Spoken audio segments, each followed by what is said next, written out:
Ya, ini ada yang sepertinya mengirimkan secari kertas. Kalau lihat dari tulisannya karena jelek nih pasti laki-laki nih. Ya.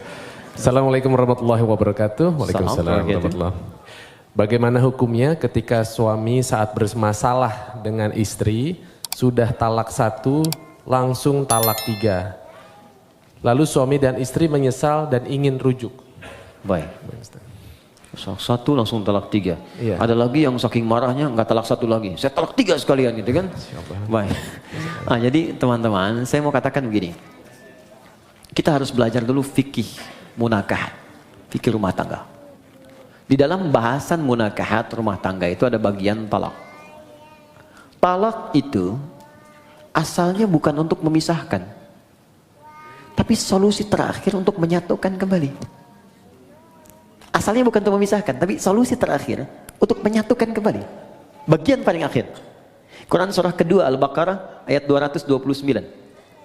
Sampai nanti panjang sekali, ya. Sampai 230, 231, sampai ke 233-nya diselang lagi masuk 234 rumah tangga lagi. Jadi pertama, talak ketika dikeluarkan itu ada urutan. Urutan pertama, jika punya persoalan jangan sampai keluar kalimat talak dulu. Kembali dulu ke Quran surah keempat An-Nisa ayat 34 sampai 35. Fokus. Ar-rijalu qawwamuna 'alan nisa, paling kiri sebelah atas. Ar-rijalu qawwamuna 'alan nisa bima faddalallahu ba'dahum 'ala ba'din wa bima anfaqu min amwalihim fas-salihatu qanitatun hafizatun lil ghaibi bima hafizallah wallati takhafuna nushuzahunna. Perhatikan. Laki-laki pemimpin di rumah tangganya bagi istrinya. Hati-hati karena Allah berikan bekal kepadanya untuk memimpin. Di antaranya bekal mencari nafkah, bekal melindungi, bekal menyayangi, ada di situ. Jangan tertukar. Sedangkan istri yang salihah, kata Allah cirinya 2, yang paling pokok. 1, menaati Allah dengan menaati suaminya ketika dia meminta pada yang baik. 2, menjaga nama baik keluarga, terlebih suami, khususnya ketika tidak sedang bersamanya. Maka jika terjadi hal, awas hati-hati, yang bisa berpotensi memecah belah kehidupan rumah tangga, menyebabkan perselisihan, maka saya berikan urutan-urutan kepada Allah. 1, fa'idhuhunna, komunikasikan dengan baik. Di situ diartikan nasihati. Sebetulnya wa'adha itu bukan sekedar memberikan nasihat, tapi cara komunikasi yang baik. Karena nasihat pun kalau disampaikan dengan cara komunikasi yang tidak baik, jadi keterimanya akan beda. Kamu ini akan nggak bisa mengerti. Itu kan sebenarnya mudah sekali. Ya, memang gampang disampaikan, cuma nyakitin gitu.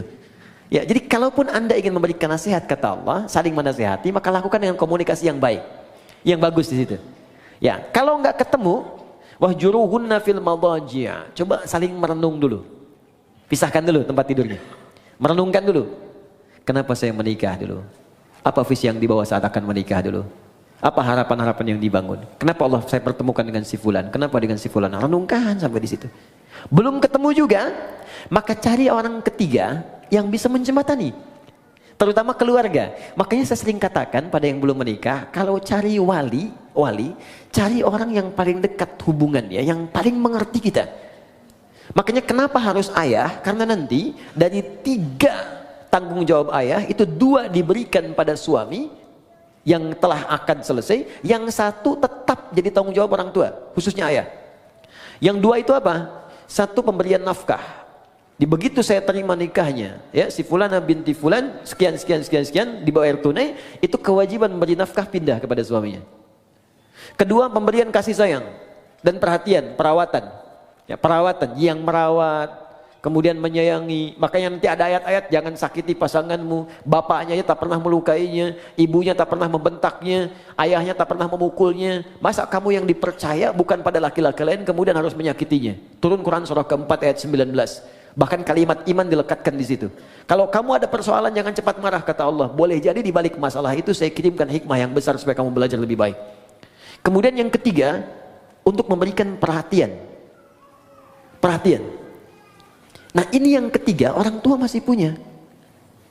Makanya nanti ketika ada persoalan di rumah tangga, itu yang jadi wali terlibat memperhatikan. Dan boleh jadikan untuk konsultasi, tanya. Aku ada persoalan, begini masalahnya, boleh tanya. Ya, karena itu bahasa Qur'annya, perhatikan. Fa in khiftum shiqaqa bainihima fab'athu hakaman min ahli wa hakaman min ahliya. Jika Anda khawatir rumah tangga sulit dipertahankan, kemudian berat persoalannya, nggak bisa diselesaikan sendiri, maka cari orang bijak di antara keluarga untuk menengahi. Bicara, ngobrol. Kalau nggak ketemu juga, maka jalan yang paling tinggi terakhirnya adalah talak itu keluar. Ya, tapi talak yang paling menarik, wal mutallaqatu yatarabbasna bi anfusihinna thalathata quru. Kata Allah, perempuan-perempuan yang ditalak itu, juga laki-laki yang menalaknya, setelah talak dikeluarkan itu, hendaklah dia menunggu 3 kali masa suci. Ketika saat suci dia ditalak, tunggu 3 kali. Tunggu itu bukan nunggu pisah. Banyak orang salah paham di sini. Bukan nungguin pisah. Kapan 3 kali suci datang? Kapan datang? Bukan. Tapi itu bagian terakhir. Ini di 3 kali ini masih ada nggak rasa cinta? Ada perhatian. Apalagi lihat anak. Ada nggak untuk mengoreksi diri? Jangan-jangan kesalahannya bukan pada pasangan, pada pribadinya. Ada nggak kemampuan untuk melihat itu? Dilihat. Makanya yang pertama ini disebut raj'i. Raj'i itu ruju'. Ruju' itu kembali.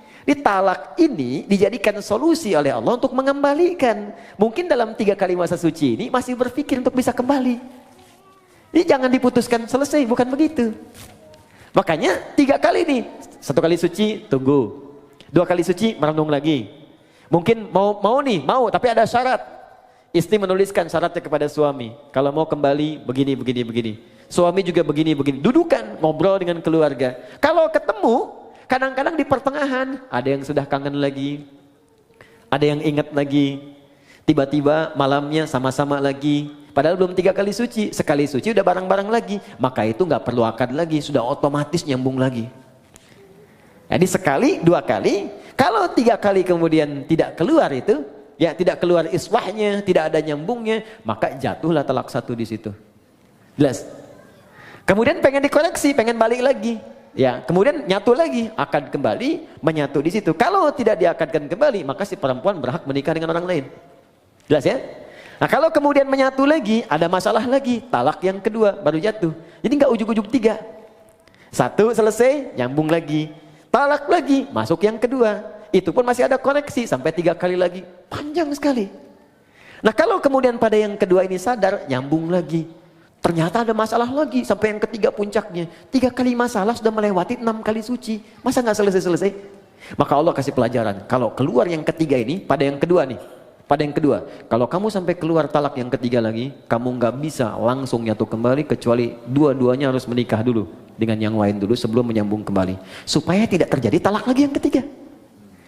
Tapi kalau memang nggak bisa disatukan dan memang ada hikmah, mungkin sampai di sini rumah tangganya, mungkin sampai di sini kelengkapannya, sudah. Maka di situ kemudian berlaku talak yang ketiga. Jadi nggak ujuk-ujuk kemudian langsung 3, tidak. Ada tahapan di situ. Yang paling menarik begini. Boleh jadi perpisahan itu hanya muqaddimah untuk mengantarkan pada penyatuan kembali.